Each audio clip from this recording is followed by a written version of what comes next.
Why are you certain that there is someone who made this table when you've not seen the maker of this table? This specific one. Because it's probably a manufacturer, right? Why do you say that? Does it because it has design, has language? I checked, they're probably very good. No, but I mean, why do you assume without checking? Because like all tables are manufactured. Why? Because they require design. So they require you to bring material together, to have knowledge of language, to bring plastic and metal and wood together, which cannot happen by itself, right? If I said to you that it's just a storm and the storm made the table, you're not going to believe me, would you? Right? I wouldn't believe myself too, you know? So what we're saying as Muslims is this: when you see something that has signs of design, you infer the designer. You do not need to see the designer yourself. For example, the pyramids. You believe someone made the pyramids, right? You cannot see the makers of the pyramids because you don't know who made it, right? But we still believe there is a maker based on the design that we see on the pyramids, right? Yeah, that's because they're complicated. Excellent, excellent. On how to make a table from IKEA, I can probably do it. Let me use your own words. It's complicated or complex, right? Which one is more complex, the table or you? You or the universe? So if this simple table by necessity requires a maker, if this simple table by necessity has a maker, can you and the universe come into existence without a maker? Using the same analogy? Saying that God is the maker, right? I'm saying that if something is so complex, like the universe, like if something simple like this requires intelligence, requires knowledge of language, requires to bring complex material together, the universe will require something far more intelligent, wise, and powerful. Would you agree with me? So this is what we say, right? So when you say you're not sure, that's what we say. We say when you look at the universe, the alteration between the day and the night, you see the rain coming from the sky, right? The same water goes in the tree. This tree gives you different fruits. It's the same water, but the fruits come out, different fruits, different colors, different nutritional values, right? You want to say something, I think? Yes, go ahead. So Yeah. could you not say that like all of this could be explained with science? Like what scientists know? I'm not trying to like... No, it's okay. I want you to ask questions. I want you to engage. What is science? I'm not good at science. I'm just asking. No problem. I'll answer you. You know how like the weather can be explained because of like pressure? Excellent. I know what you're saying. Let me explain to you. Science is the study of the physical world, natural world, through experimentation. You make experiments. Repeatability, you repeat the experiment. And falsification. So either you falsify the theory or you keep the theory for now based on the data that you have. This is what science is. Yeah? That same science is developed by a Muslim. The method you're using today was developed by a Muslim called Al-Hasan ibn al-Haytham in Andalusia in Spain. Now, science explains something which already in existence. For example, if your auntie bakes a cake, okay? Science can explain how the cake was baked, how much sugar, how much salt, how much. But science itself is not a human being that will bring the material together of the cake. You will require something. You require something to do that. You understand what I'm saying? So you require your auntie, and you require the material to be there, and you require your auntie as a cause to make the cake. Then science just observes something which is already there. So science can observe and explain how the universe functions, but it cannot tell us where the universe came from or the material of the universe. You see what I'm trying to say? I see where you're coming from, but that's why I don't know. Because I don't think that everything is just like because it is. Like I believe there's a reason, but I don't know what that reason is. Excellent. So we say if you look at the universe, through the universe you can know. Like as I said to you, you need something with a human intelligence to make this table. Animals cannot have enough intelligence to bring language and words together and plastic, right? So you assume something about the maker already without meeting him. You assume he's intelligent, he's a human being, right? It combined X, Y, and Z. When I look at the universe, I have to assume that whatever created the universe cannot be a human being. Because you and me don't have the power to create a universe. You agree? So God is not a human being. In Islamic belief, Allah is not a man or a woman, is not an idol, is not a picture, is an entity, and we don't get. If I said to you, think about a color that does not resemble any color in existence, can you do that? No, because you have not experienced it. Allah, we have not experienced Allah. So we cannot understand how Allah is, but we realize it's something magnificent beyond our comprehension as human beings. You understand what I'm saying so far? A-level philosophy. Philosophy, okay? And so a lot of what you're saying, like I'm thinking like, oh, there's reasons, like you can't prove prove it, so you don't know if it's knowledge, you don't know if it's real. You know what you're saying is excellent. You know why? Because what you're saying right now is so important for me. Because a lot of people, I would say, in the Muslim community, they do not understand the harm effects of philosophy. Right? The Western philosophy I'm talking about. Western philosophy installs within you something which we call doubt. It installs with you this idea that nothing is certain. Nothing is real. Nothing is, yeah. And that leads you to just contradictions. Because in reality, in order for us to live, we need to have certain things as assumptions. Like we have to assume we exist. The universe is in existence, right? The universe is consistent. Everything will continue to be the way it is. In order for science to work, we have to assume the sun will rise and it will set. You get the point? So these are assumptions that you need. This a basic kind of knowledge. If you don't have as a human being, you cannot function. Even in philosophy, there's assumptions. Like the laws of contradiction, for example, that two contradicting things cannot exist. All of these issues are assumptions. We say as human beings, Quran leads you to certainty. Right? Yeah. If you are certain you're existing, you're here, you have to also be certain that there is a creator. Right? Because if I'm here, I didn't create myself, I cannot come from nothing. There has to be something outside of myself and the universe that brought us into existence, right? Yeah. How do we know that this is God? As I said, by looking at the universe. So if the universe is like a lollipop, then I'm not going to say God made it because anyone can make a lollipop. But the universe, because it's so complex, so vast, has so much design within it, you'd say that it has to be something with these characteristics, right? My advice for people is to stay away from philosophy. That's why I would advise people. I regret it. Yeah, I understand. It makes life complicated. Do you know why people study it? They think they're intellectual and smart. When you say to someone, would you agree with me? Right. When you're standing in front of the people, someone says, I study philosophy. Oh, that's amazing. I don't understand it myself. So yes. I can't say that I'm intellectual and smart. Yes. I'm sure you are intellectual, but I'm saying you are intellectual without philosophy. Yeah. That's the point we're trying to make. You know the Quran, when you read it, a baby can understand it, and a farmer can understand it, and a professor can understand it. So Allah is sending guidance for everyone. Allah is not sending philosophical, very deep language that only you need a professor to understand. How can it be for everyone then? You understand? Yeah. So what we say is, my personal definition of philosophy, just people, as I said to you, trying to act smart, using terms they don't understand. You know what? I understand that because Yes. I don't understand it as I learn it. I don't understand it. So Absolutely. Look, I agree with you. I'll tell you, the philosophers themselves don't understand. Look, Yeah, they just speak. Yeah. They just speak with You know, nothing to it. even- And then, like, when it comes around to it, like, they doubt their own selves. Like, they put forward a theory and then put forward a theory against their theory. So they don't even understand what they're saying. and they could going in a circle, Yeah. and nothing is ever certain. Do you agree? That's why Allah says to us, this book here, says this is the book about which, look, I'll show you the beginning of the Quran. Says something beautiful. Look.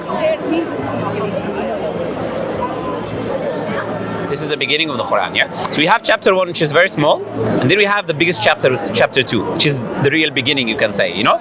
Now, if you see here, this is the book about which there is no doubt. A guidance for those who are conscious of Allah. Those who believe in the unseen, establish prayer, and spend out of what we provided for them. Those who believe in what was revealed to you and what was revealed before you, and they are of the hereafter certain. So the Quran here is saying few things. First, this book has no doubt. So I don't need to go in a circle around myself, right? Second thing, it says that the afterlife, this book is for those who are certain of the afterlife. I've not seen the afterlife, right? So you just believe in, like, I accept its existence. I don't like to use the word belief. I'll tell you why. Because in the West, people think belief means to accept something without evidence. Correct? That's what people, he just believes it. No, we don't believe that. We say that belief, in our perspective, is something that is based on evidence as well. But once I reach a sufficient level of evidence, I don't go around myself again as a circle and start questioning it. Do you get the point? I accept the assumptions. And no one actually applies philosophy in their life. Yeah. So if you do, like, if you doubt everything, you should doubt whether something can drop on top of you right now from the sky and you die, right? So you're not going to even exit your house. You doubt that maybe you catch some disease from this here or there. Do you get the point? People don't apply philosophy. It's just some idea in the brain that is wasting your time. You get the point?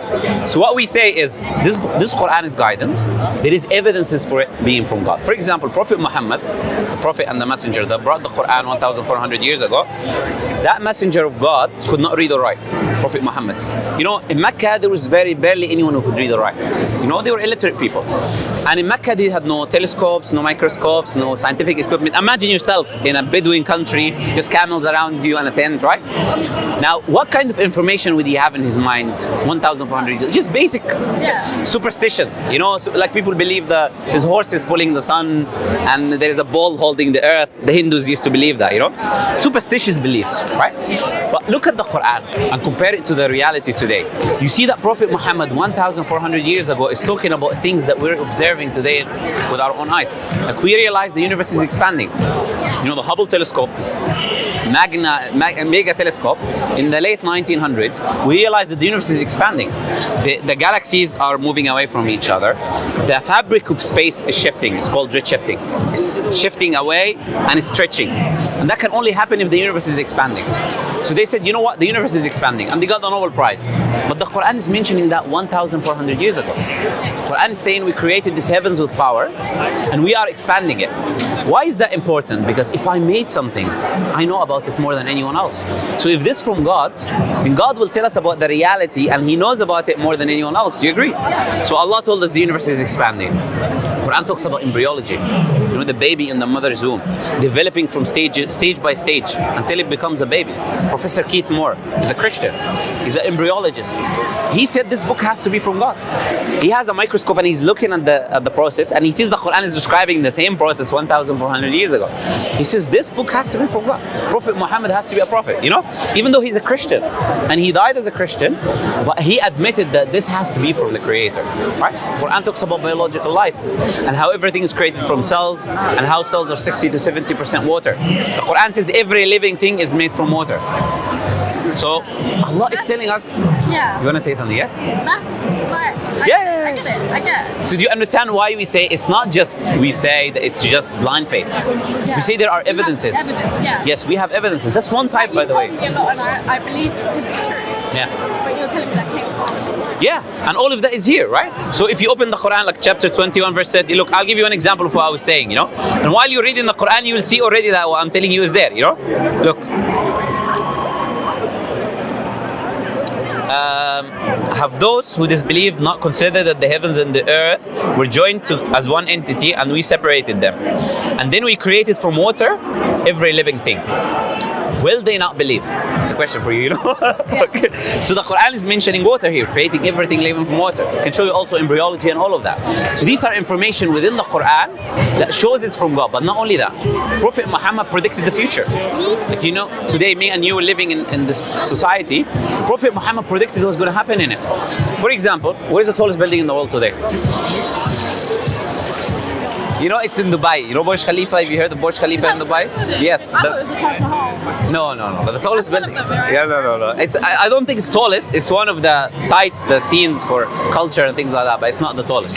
So Burj Khalifa is 860 meters or something like that. It's the tallest one. So Prophet Muhammad said, you will see the barefoot Bedouin Arabs competing in building the tallest buildings. So he said about the Bedouin Arabs 1,400 years ago. You know, Dubai 50 years was a desert. Yeah. 50 years ago. And some of it, most of it still is. Yes. Do you know what the parts that changed? Why did they change? They found oil. They found oil. They sold it. Yes. Prophet Muhammad said 1,400 years ago, the earth will be its treasures, and money will become abundant within you, Arabs. Could he have known that? Could he have possibly known? You know, even oil was not of value in the past. Yeah. Today, because of all of this technology, it's of value. Prophet Muhammad named the countries that Islam was spread to. He said Islam was spread to Egypt, Islam was spread to Pakistan, India, Islam was spread to Jordan, Yemen, Islam was spread to Syria, Islam was spread to Turkey, Constantinople. He named the countries, and he said to the Arabs, you will overcome the Roman and Persian Empire. My question to you, what's your name, by the way? Amy. Would you say to me, Amy, that a human being who's not a messenger of God could have known these issues? Especially someone who couldn't read or write 1,400 is impossible, right? Yeah. So based on that, what we do is we hold certainty that this book has to be from God. That Prophet Muhammad is a messenger of God. And the information within this book is certain as well. Because I've proved the book is from God, therefore the information within the book is also from God, as long as it is preserved. And this is the thing about the Quran. It's completely preserved from A to Z. You know, Muslims memorize the full book. In Ramadan, which just a few months, 1 or 2 months ago, right? In Ramadan, we recite the whole Quran for from memory. In the mosque, if you go to any mosque, they pray, they recite the whole Quran. Yeah, that's good. That's excellent. So let me ask you this, Amy. Based on what I said, what is stopping you from accepting Islam? What is stopping you from taking that step and joining? And leave the philosophy nonsense of doubt and this and that. What is really stopping you now? Maybe this is like a Western, like Christian kind of like belief, like God is supposed to protect you and like stop evil from getting to you, right? Or at least help you through it. And I've been through a lot in my life, and I just think that if God, Allah, anyone was real, I would have at least like got some help. I understand what you're saying. So this something in philosophy they talk about, they call the problem of evil. Yeah. Yeah, they say because there's evil in the world. Christianity as well. It's like to disprove God, there's evil in the world. God isn't all loving, all powerful. Well, I'll tell you something, Amy. I'll tell you something interesting. Yeah. We would say even if there is evil in the world, I will explain your point, but I want to say something before. Even if there was evil in the world, how does evil alone disprove the existence of a higher power? Let's assume. But if the higher power is supposed to be all of these things, then the higher power... I agree. It might debunk in a way a higher power that is all merciful or this or that. You get the point? But it does not deny existence of a higher power, right? So now let me answer from our perspective what we believe as Muslims. We say that Allah created us in this life for a reason. He's given us the Quran as a guidance. The Quran has morality. So it has the right and the wrong in the world. This life is then a test, whether you will choose to do good or you will choose to do evil. Now, in order for me to punish you, should I give you the choice to do good and evil or no? In order for me to test you, if I want to test you, Amy, should I give you two choices or can I give, if I give you one choice, is that a test? It's not a test. Yes. Yeah. So I have to give you two choices, right? And if Allah punishes, Allah says in the Quran, if we were to punish those who do evil, anything wrong. no, not you. I'm not saying you. I'm saying those who do evil. Yeah. Allah is saying if we were to punish those who did evil before them doing the evil, then they would say we haven't done anything wrong. Do you get the point? Yeah. You see, if you were only sending us the messenger, we would do good. Do you get the point? So Allah is saying you have to allow them to also take the actions of doing good and evil in order for Allah to test them. So if this life is a test, Amy, if this life is a test, then you should have the choice to do good and evil. Do you agree? Right? So even you can do good, I can do good, but there will be people who will do evil. There will be people who will fail the test, and there will be people who succeed in the test, right? So there has to be evil in the world. There has to be evil. In order for you and me to know what is good, we need to experience evil. Now imagine there was only evil in the world. Can you know what good is?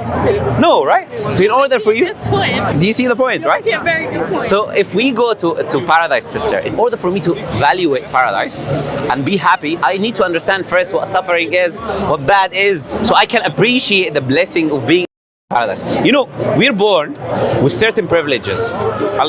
To expound on the example, we are born with privileges, me and you. We're born with a house, we're born with family, we're born with food in the fridge.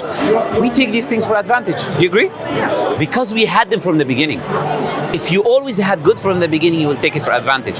But when Allah tests you and He gives you a little bit of difficulty, you appreciate the good things that He's given you as well. So Allah is saying in the Quran, makes sense, right? So Allah is saying in the Quran that He tests you with good and evil to see whether you will be thankful or not, right? Yeah. So Allah tests us in this life, and so we can come back to Him. If my life was always perfect, I'm never going to go to Allah and say thank you for giving me this and that, or call upon Him, help me when I'm in a bad situation. People remember God when they're in difficult situations. You get the point? So Allah sometimes makes that situation for you to remember. Sometimes Allah makes a difficulty in your life to raise your level in paradise, to remove the sins that you did. So we might do evil, so Allah gives us something hard in this life to take away the sins that we did. So the wife of the Prophet, she said, even the pinch that you have from, you see, small pinch, it moves from your sins. So Allah moves away the punishment. He doesn't punish you. He gives you these things in the life in order for you not to be punished in the afterlife. So does that make sense and answer your question? Yeah. Okay. Is there anything else that is stopping you from being Muslim? If not, then you should take the step, you know? I've never thought about it. I wasn't raised religious, any religion. I've never thought about it because I've been around people of different religions. I respect it, but it's never been something that's ingrained in my personal culture. So you've been around the people, but you didn't think of taking that choice of becoming Muslim, right? Do you know what? I was never surrounded. I was surrounded by people with their individual people with their individual beliefs. Yes. And I'm an individual person with my individual beliefs. And so I don't think it like would cross over onto me. And it's not really like a conversation. I understand. So everyone says just my opinion and that's it, right? Subjective views, right? We say the Quran is objective because it's from God, right? It unites the people. You and me and everyone. If we follow the Quran, we're following the same thing. You're not following me, and I'm not following you. We're both following the creator of the universe. If I make this phone, then I know about the phone the most, right? No one knows more about this phone more than me. So I give you a manual. Don't do this with it or do this with it. So it would make sense that the creator knows about me and you more than anyone else. That's why the Quran has the morality. But without that, you only have subjective morality, right? You don't have morality in reality. Just what you want to do, you just do. And what you want to leave, you leave, right? But Islam brings to us the objective morality. It unites the people with objectivity, right? So right now, do you know what a Muslim is? A Muslim is someone who believes there is a creator. That creator is not a man or a woman, right? Creator created everything, does not. As I was telling you, all-powerful, created the world, is merciful, is wise, right? And he sends messengers like Jesus, Moses, Noah, Abraham, and these people. They bring revelation from God. And Prophet Muhammad is the last messenger who was sent to us, and he brought the Quran for us as a messenger. If someone believes in these two basic things, then that person believes what a Muslim believes. So if you were to think after what I told you, it would make sense that Prophet Muhammad is a messenger, as you said, Allah is the creator, created the world, then in essence, in your heart, you believe what a Muslim believes. You get the point, right? But if you testify, then you officially become a Muslim. You officially enter the faith of Islam, right? And then there are practices that you take here step by step. Because a lot of people, they think, okay, well, I'm going to tell my family, or I'm going to do this, or I'm going to do that. We usually say, keep it for yourself in the beginning, right? Become Muslim, read the Quran, think about things step by step. Any questions, you can come here any day, no problem. Come next week, I'm here. Yeah, as well. Yeah, I can talk to him as well. And we're happy to answer any questions. Yeah, he told me. So any questions you have, anything you want to ask, you can ask, and then we can answer you, right? So I was not saying him because some people are specialized in certain fields. Like for example, you're just like general. Sorry? You say it as a whole. Yes. So I'm saying the best thing is if you have religious questions, to go to someone who studied religious discourse and comparative religions, right? So you like study? Like, yeah. I'm not. There's people on Oxford Street that just preach the Bible. Yes. You're not like that. No, I would say I did a lot of self-study as well, right? I went to university for Islamic studies, but I also did a lot of self-studies. Like we didn't learn the Bible in university and other religions. I had to do my own self-studies on that, right? But the point is, I engage with people. I deal with common questions that people come with. Someone who's just a lay person, you wouldn't go to him for a heart operation. Do you get the point? Because he didn't study it. So we say that religion is the same. You need to go to the people who are specialized, who know. So I said you can come anytime. We're here is a free space, public space. You can ask anything you want, right? Yeah. So I'm saying after a person becomes a Muslim, then he reads the Quran, you take a step by step. I will connect you with sisters. They can teach you how to pray and everything you need to know. And then take it a step by step. You don't need to change anything in your life in the beginning. Just learn about Islam, learn about the Quran, learn about how to pray. And gradually, a step by step, you'll understand how it influences your life, right? So if it makes sense to you, you should become Muslim then. You want to do it? You're making I don't know. Think about it. Yeah. I want it to be your choice, right? Usually I ask the people, do you want to accept? Like, even if I didn't, I like to study it because I like to have an understanding of what other people Absolutely. think. You can't just be an ignorant person. Yes. Like, this person thinks this, I don't know why they think that. I don't care that they think that. So I'm going to move on with my life. You don't know. That, so I don't care. Absolutely. I don't like to be that Absolutely. Being ignorant of other people, you're afraid of them sometimes as well. You don't know what these people be. You cannot have commonalities between you and them. It's always good to learn about things around you, right? I want it to come from you as a choice. Even if it doesn't come today, it comes tomorrow, it comes next year, it doesn't matter. I don't want you to feel pressure that someone wants you to do something. But I'm saying if it makes sense to you, look into it. Yes, look into it. Look into it more, read more. And when you feel like, okay, this is from the creator, take that step, you know, and no one is going to stop you. We'll be more than happy for you to do it, you know. Do you have any other questions? Because you did ask one question, no other questions, yeah? Okay, I'll give you the Quran then.